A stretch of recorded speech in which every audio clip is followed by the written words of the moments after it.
ছেলেদের সাথে খেলা আমার কাছে মনে হয়েছে যে পার্সোনালি ইজ বেটার। সবারই কিন্তু টুকটাক আসলে আমাদের ইনজুর্ড আছে, আমরা কিন্তু খেলছি। মারুফা যে ধরনের ফ্যাসিলিটিস দিচ্ছে আমাদেরকে, আবার তৃষ্ণারও বলবো যে ও অনেক ভালো বল লাস্ট সিরিজে করেছে। 3-4 বছর ধরে আমরা কিন্তু স্পিনের উপর নির্ভরশীল। বিশ্বকাপের জন্য আমি বলবো যে ছেলেদের সাথে খেলা আমার কাছে মনে হয়েছে যে পার্সোনালি ইজ বেটার, কারণ হচ্ছে ওরা ভালো জোরে বল করে। আমাদের যেহেতু গ্রুপে সাউথ আফ্রিকা, অস্ট্রেলিয়া আছে, তো তারাও এইরকম পেজেই বল করবে আমার কাছে মনে হয়। তো আমাদের আজকে আমরা জিততে পারিনি, কিন্তু প্রথম দিকে আসলে আমরা উইকেট লুজ করে ফেলেছি। ওই জায়গাটা যদি আমরা আসলে ভালো মতো খেলতে পারি, আমার কাছে মনে হয় একটা পার্টনারশিপের কারণে আমরা হয়তো বা ভালো খেলতে পারি।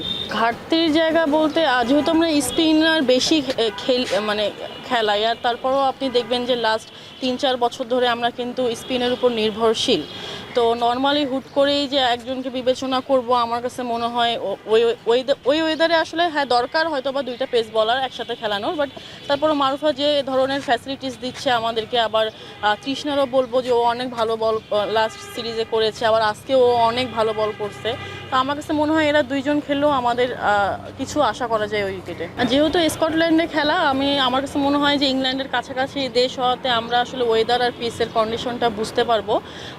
এছাড়াও নেদারল্যান্ডসের সাথে আমাদের মেইন ওয়ার্ল্ড কাপে খেলা আছে, তো ওখানেও আমাদের ট্রাই নেশনে ওরাও আছে। তো আমার কাছে মনে হয় যে যেহেতু ফার্স্ট ম্যাচ আমাদের ওয়ার্ল্ড কাপে নেদারল্যান্ডসের সাথে, তো ওখানে আমরা খেলে অ্যাটলিস্ট একটা এক্সপিরিয়েন্স হবে আসলে আমাদের কীভাবে খেলতে হবে। ইনজুরি নিয়ে খেলা দলের জন্য ভালো কিনা, সবারই কিন্তু টুকটাক আসলে আমাদের ইনজুর্ড আছে, আমরা কিন্তু খেলছি। বাট যেখানে ইনজুরি কথা বলা হচ্ছে, আমার কাছে মনে হয় যে তারা সেখান থেকে আমাদের বেস্ট এফোর্ট দিচ্ছে।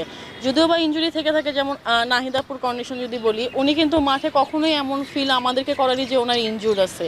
বাট আমার কাছে মনে হয় যে নাহিদাপু one of the best spinner আমাদের, তো ওই ঘাটতি আমরা কোনো কাউকে দিয়ে পূরণ করতে পারবো না।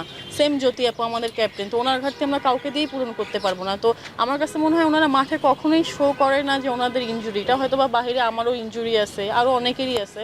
তো এইটা আমরা আসলে এভাবে ম্যাটার মনে করছি না এখন। নর্মালি আমি বলবো বলিংয়ের থেকে ব্যাটিংটা আমাদের একটু ডাউনে আছে, এটা আমরা ফিল করি বা বিশ্বাস করি, সেটা নিয়ে আসলে কাজ করছি।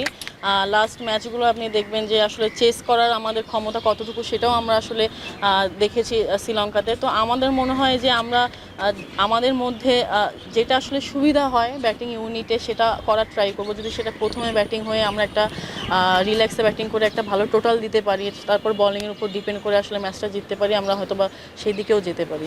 নর্মালি জ্যোতি আপু তো বরাবরই আমি বলবো যে উনি ভালো খেলে, কন্ট্রিবিউট আছে। আপনি লাস্ট 4 বছরে যদি দেখেন, ওনার পরিসংখ্যান বেশি আমাদের, ওনার হচ্ছে কনসিস্টেন্টটা বেশি। তো আমার কাছে মনে হয় কোনো না কোনো টাইমে হয়তো বা আমি আগে নামতেছি, অনেক লং টাইম ধরে খেলতেছে, হয়তো বা উনি লাস্টে গিয়ে খেলতেছে। হিট কিন্তু করতেই হয় টি-20-তে, তো সেই ক্ষেত্রে হয়তো বা আমি বলবো যে সবারই স্ট্রাইক রেট আমার ভালো। টি-20-তে যদি জ্যোতি আপু লং টাইম ধরে খেলতে পারে, আমার কাছে মনে হয় যে স্ট্রাইক রেটটা ওনারও ভালো হবে। সময় জুনিয়র বেস ক্রিকেট খেলেছি লাস্ট 2-3 বছর আগে, এখন আমরা সবাই প্রায় ম্যাচিওর। তো আমার কাছে মনে হয় যে এই বাহিরে যে কথাগুলো হচ্ছে, ওগুলো টিমে আমরা কখনোই ইম্প্যাক্ট করতে দিব না, কারণ আমাদেরকে ক্রিকেটটা খেলতে হবে, আর আমরাই জানি আসলে আমরা কতটুকু। তো আমার কাছে মনে হয় না যে দলাদলি করে আমার জায়গা কেউ নিতে পারবে, বা আরেক সুক্তার জায়গা কেউ নিতে পারবে, বা নাহিদার জায়গায় নিতে পারবে।